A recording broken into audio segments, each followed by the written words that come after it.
नाल वाहिगुरू जी हैगे ने। असी बड़ी बार इतिहास पढ़िया सुनिया बीबी मुमताज बेगम दा। कोटला निहंग खान दी बेटी है। कोटला ये पिंड है रोपड़ दे लागे ते कोटला निहंग खान नाम रखिया सी गुरु हरगोबिंद साहब महाराज जी ने। ये गुरु नानक दे घर दे प्यारे सन। इन्हां दी बच्ची दा नाम है बीबी मुमताज। समा आया धन गुरु गोबिंद सिंह पातशाह चमकौर दी गढ़ी विचों बाहर निकले ने। आनंदपुर साहब के किले चों बाहर निकले ने साध संगत। समा आया सरसा नदी दे सतगुरां दा परिवार विछोड़ा पै गया। तीन हिस्सियां च सतगुरां दा परिवार वंडिया गया। आप जी नूं पता एक पासे सिंह साहब भाई मनी सिंह साहिब, माता साहिब कौर माता सुंदर कौर जी चले गए। एक पासे धन माता गुजर कौर, छोटे साहिबजादे बाबा जोरावर सिंह बाबा फतेह सिंह साहब चले गए। तो एक पासे गुरु के वड्डे साहिबजादे वड्डे लाडले बाबा अजीत सिंह जुझार सिंह धन गुरु गोबिंद सिंह महाराज अते 38 सिंह नाल ने।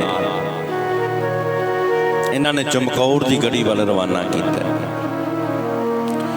पर जदों जा रहे सन ना चमकौर की गढ़ी वाल गुरमुखो, रोपड़ दे लागे मलकपुर पिंड पैंदा मलकपुर, उत्थे फिर कीरा पै गया। पठान आ गए, रंगड़ आ गए, गुज्जर आ गए। इन्हां ने सतगुरां नूं घेरा पाया। जदों घेरा पाया ते भाई बचित्र सिंह उत्थे फिर लड़े, मुकाबला किया। भाई बचित्र सिंह साहब ने मुकाबला किया ते जदों मुकाबला किया ना गुरु प्यारिओ जख्मी बहुत हो। फिर बाबा अजीत सिंह वड्डे साहिबजादे जी ने भाजड़ा पाइयां दुश्मन नूं भजा दिते। मैं जिहड़ी बेनती कर रहा वां समझो इस गल नूं, जत कत पेखों हर संग सहाई। भाई बचित्र सिंह साहब जख्मी हो गए ने ते गुरु गोबिंद सिंह पातशाह फिर उस वक्त कोटला निहंग खान दे घर गए। उन्होंने चाह चढ़ गया कि मेरे घर सतगुरु जी आए, गुरु गोबिंद सिंह पातशाह आए। नाले उन्होंने हालातां दा पता सीगा कि जेड़ा बंदा गुरु गोबिंद सिंह पातशाह दा मददगार होवेगा सरकार उन्होंने छड्डेगी नहीं। पर प्यार करने वाले सुख विच भी खड़ते हैं तो दुख विच भी खड़ते हैं। जिन्ना अंदर प्यार नहीं वो सुख की घड़ी विच तुहाडे नाल खड़ जाणगे, पर दुख समय नहीं खड़ना उन्होंने।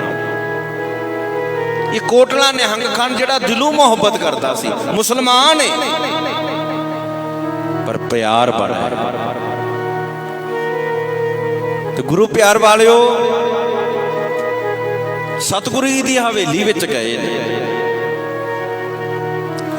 80 कमरियां दी हवेली है।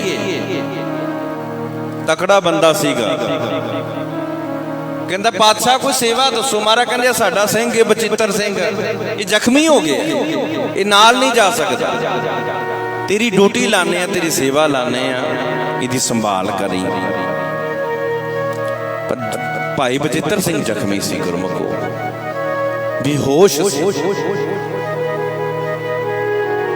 सतगुरु धन गुरु गोबिंद सिंह पातशाह सिर ते हाथ रखते ने बचित्र सिंह दे ते कोटला निहंग खान दी ड्यूटी लाई, संभाल करनी इहदी। ये साडा बड़ा प्यारा है। इन्हें जुल्म दे विरुद्ध आवाज उठाई है, इहदी संभाल करनी है। ते जदों जान लगे सिर ते हाथ रखते ने। चंगा भाई बचित्र सिंह चलिए फिर। ਕਹਿੰਦੇ ਜ਼ਖਮ ਬੜੇ ਸੀ, ਸੱਟਾਂ ਬਹੁਤ ਲੱਗੀਆਂ ਸੀ, ਥੋੜੀਆਂ ਜਿਹੀਆਂ ਅੱਖਾਂ ਖੋਲਦਾ। ਪਰ ਸਤਿਗੁਰ ਕਹਿੰਦੇ ਨੇ ਬਚਿੱਤਰ ਸਿਆ ਸੋਹਣੀ ਨਿਭਾਈ, ਸੋਹਣੀ ਨਿਭਾਈ, ਖੁਸ਼ ਹਾਂ ਤੇਰੇ ਤੋਂ, ਬੜੇ ਖੁਸ਼ ਹਾਂ, ਸੋਹਣੀ ਨਿਭਾਈ ਏ ਤੂੰ ਸਾਡੀ। ਸਤਿਗੁਰ ਮੱਥਾ ਚੁੰਮ ਕੇ ਸਿਰ ਤੇ ਹੱਥ ਰੱਖ ਕੇ, ਨਿਹੰਗ ਖਾਨ ਸਾਨੂੰ ਪਤਾ ਹੈ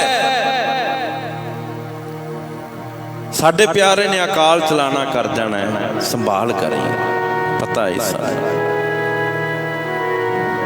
ਸੱਚੇ ਪਾਤਸ਼ਾਹ ਚਲੇ ਗਏ। ਕੋਟਲਾ ਨਿਹੰਗ ਖਾਨ ਨੇ ਕਮਰੇ ਦੇ ਅੰਦਰ ਭਾਈ ਬਚਿੱਤਰ ਸਿੰਘ ਜੀ ਨੂੰ ਲੰਮੇ ਪਾ ਦਿੱਤਾ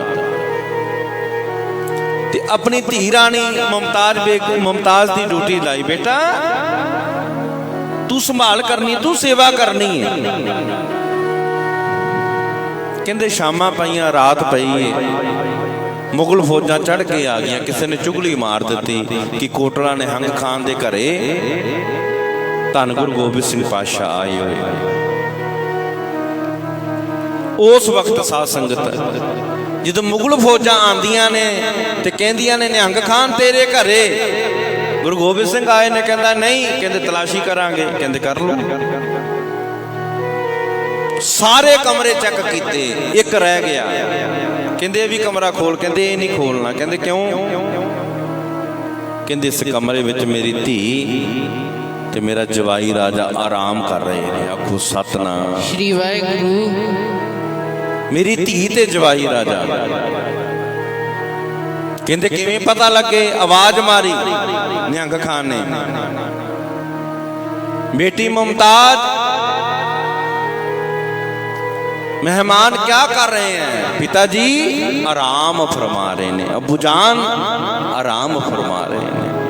वो फौजां चलियां गई, उन्हें फिर कमरा नहीं वेखे। 2 दिन बाद भाई बचित्तर सिंह चढ़ाई कर गए। उन्होंने अपनी हवेली च संस्कार किया।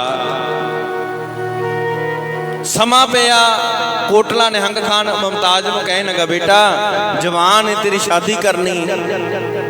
नहीं पिता। अबू जान अभी नहीं, होन नहीं। नहीं बेटा जवान है, तेरी शादी करनी, तेरा निकाह करना है। कहते नहीं, एक बार हुंदा हो गया। कहते कदों होया? कहते जिदन मुगल फौजां चढ़ाई करके आईयां सी, की आख्या सी कि जवाई राजा आराम फरमा रहे ने। मैं जवाब नहीं दिता सी ते तू बापू कहा सीगा, अबू कहा सीगा, जवाई राजा की कर रहे ने? मैं उसे दिन तो अपना पति मान लिया सीगा। मैं उसे दिन तो अपना पति मान लिया सीगा। अबू जान शादी एक बार करवानी सी, वो हो गई। चाहे शरीरक संबंध नहीं सन मुमताज दे, पर वेखो प्रीत गुरमुखो जिन्हां दी उस वाहिगुरू जी नाल बन गई। बेटा फिर मैं तेरे लिए की कर सकना? आख्या एक कमरा दे दे मैनू, जेड़ी रहिंदी उम्र मैं इबादत करांगी ते शहीद दी पत्नी कहावांगी। लोग कहणगे शहीद दी पत्नी मुमताज बेगम शहीद दी पत्नी है, ते कहंदी अल्लाह पाक दी इबादत करके अपना जीवन सफला करांगी।